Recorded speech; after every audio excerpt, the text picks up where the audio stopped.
was thinking about my grandfather and my grandmother. You just have to make do with what you have. I showed you some pictures at the beginning of the show of the Great Depression. These are the only color pictures of people in the Great Depression. They're in the Library of Congress. I mean, it's pretty amazing. The people come to life in color. I've never seen color photos from the Depression before. It's interesting because people look real now. I don't know why, but they look real. I'm going to show you a couple. Show this couple, please. Look at this. Look at how proud she is. Look at the confidence. Look at the way she's standing. Look at her face. She's proud. She's strong. Now look at this woman at the dinner table. Look at her. This is poverty. Look at her nails. This is all food that I'm guessing none of it came from the store. I don't even know if this kind of poverty exists anymore. Look at the wall. The table didn't come from a store. Look at his shirt. I'll bet you that these two both were outside with the kids growing all this stuff. She obviously made it and she cooked it a little too hot, but I mean, what is this? What does the kitchen look like?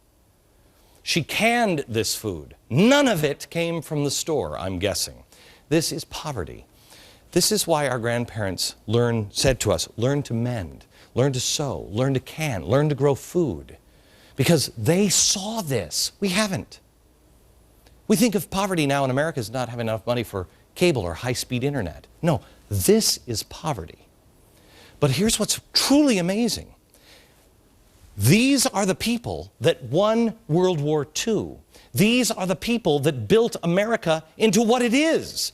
We have been feasting off of their labors for 70 years. They built it and we're just using it all up. My grandfather used to build these mismatched chicken houses. I wish I had some pictures of them because they were ugly chicken houses.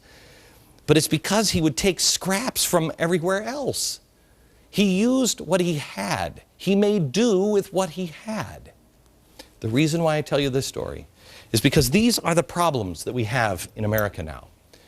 We will see this kind of poverty again. This kind of poverty again. But not if we change our ways. We might, even if we change our ways, at this point, we might see this kind of poverty. But it's not going to tear us apart.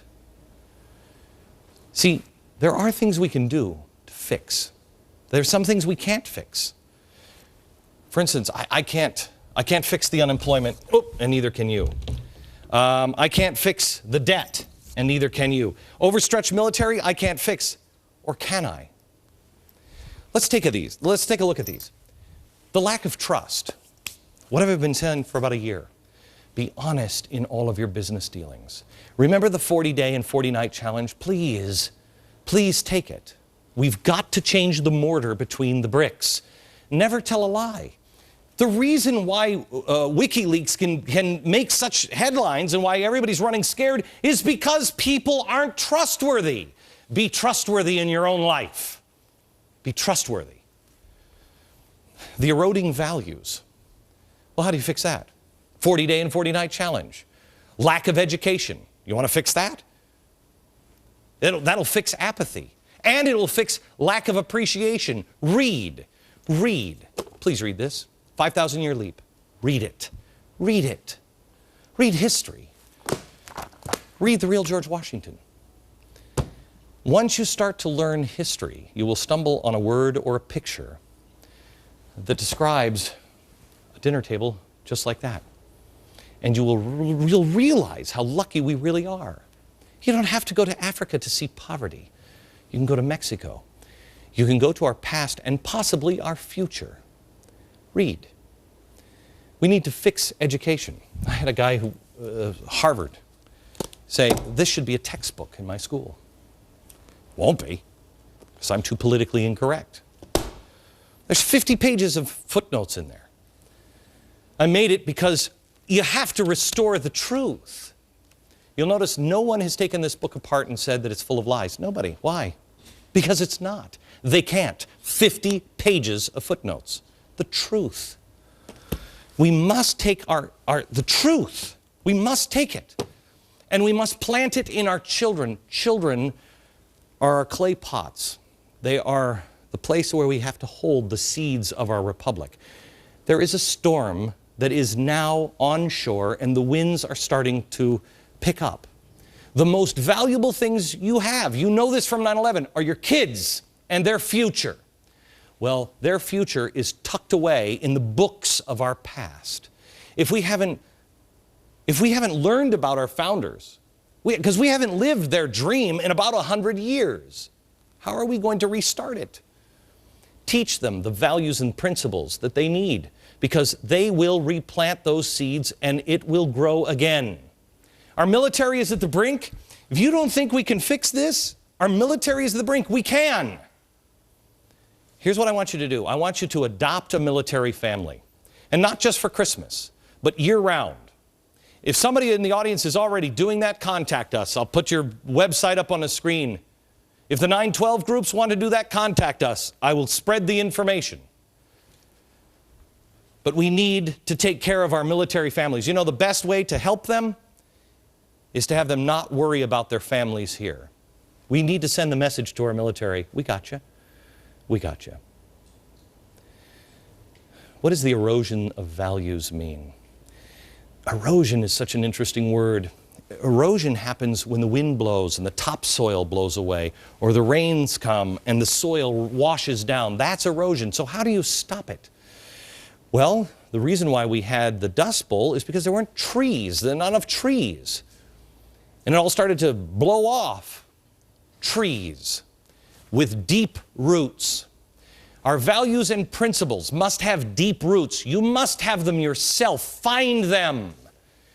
And your kids must see you demonstrating these values and principles, because they're the little trees. And the storm is coming. And the last one is the breakdown of the family. And I will help you. In fact, the answer lies in that picture. And I'll show it to you next. I want to show you something. Rabbi Lapin is a good friend of mine, and he has been teaching me a lot about the wisdom of Hebrew, and the scriptures in Hebrew. There's so much lost to us. My apologies to everyone in Israel and most of New York. I'm going to butcher this. This is Passover. This is the word Pesach. It's the Hebrew word here for Passover. But what this actually means is talking mouth. Don't worry, I'm going to get to this picture here in a second. You want to figure out how to solve things? Look at this. This table has the answer. So does the story of Passover. Passover, here it is. It means talking mouth. At the Seder, at dinner, they have they ask 4 questions. And how do you say it, Tiffany? Haggadah. 4 questions. Haggadah. It means the telling. Talking mouth, the telling. Matzah is the bread. Here it is. Matzah is the bread of answers. Now, this is Piharot.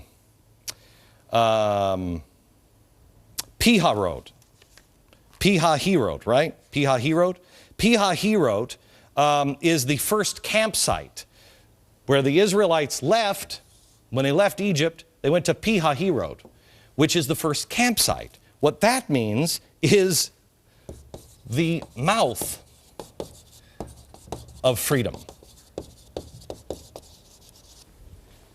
Are you seeing a pattern here? Talking mouth, the telling, the bread of answers, and the mouth of freedom. This is where they first went. Now, what is this? That is either midbar or midaber. It can be read both ways. One means desert. You pronounce it one way, and it means desert. You pronounce it the other way, and it means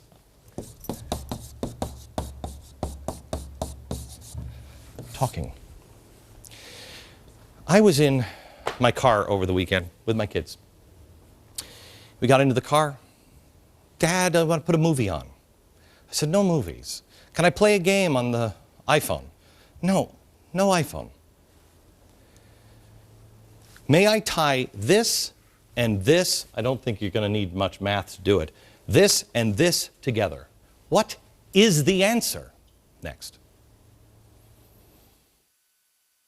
Okay, so we're trying to find some answers for our country. How do we fix it? Well, you know what? It's time to close the doors on the root cellar. And it's time to strengthen those people who do get it. The secret here is talking to each other. This is the story of Passover. Talking where? Put the picture of the family in the Great Depression. That is the answer, at the dinner table. No matter what it looks like, at the dinner table. University of Illinois study of 120 boys and girls aged 7 to 11 found that children did well in school. The ones who did generally spent large amounts of time eating meals with their families. Another study in Cincinnati at the Children's Hospital found that children who ate dinner with their families at least 5 times per week were the least likely to take drugs, feel depressed, or to get into trouble. Eating at the dinner table. Which brings me to this. I want to show you a picture of my dinner table. This is my kitchen table. And this is actually up now. I'm selling for charity. I'm getting rid of a lot of the stuff, and this is in my kitchen. This is now at upillar.com, but you'll see on the back of each of the chairs. This one says forgiveness, honor. Could you have a picture of me with one of them? Here. They're all painted. We had an artist paint the backs of all the chairs. And the family, we picked the different things that we wanted, that we felt were important. I was always in the forgiveness chair. It was like, you need to get in the forgiveness chair, Dad. We need to start eating. We need to start talking. We need to start living the values and teaching them to our children because they are watching us. By the way, if you want to see some of the stuff that I'm selling out of my house, all for charity, you can go to upillar.com now. That's where you can get the dinner table and all, I mean, like a ceramic chicken. It's weird. It's weird. upillar.com.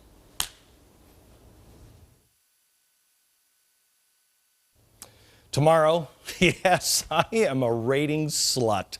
The history of ancient Rome. Oh, man, what a ratings getter that one is. Are we reliving it today? Find out tomorrow from New York. Good night, America.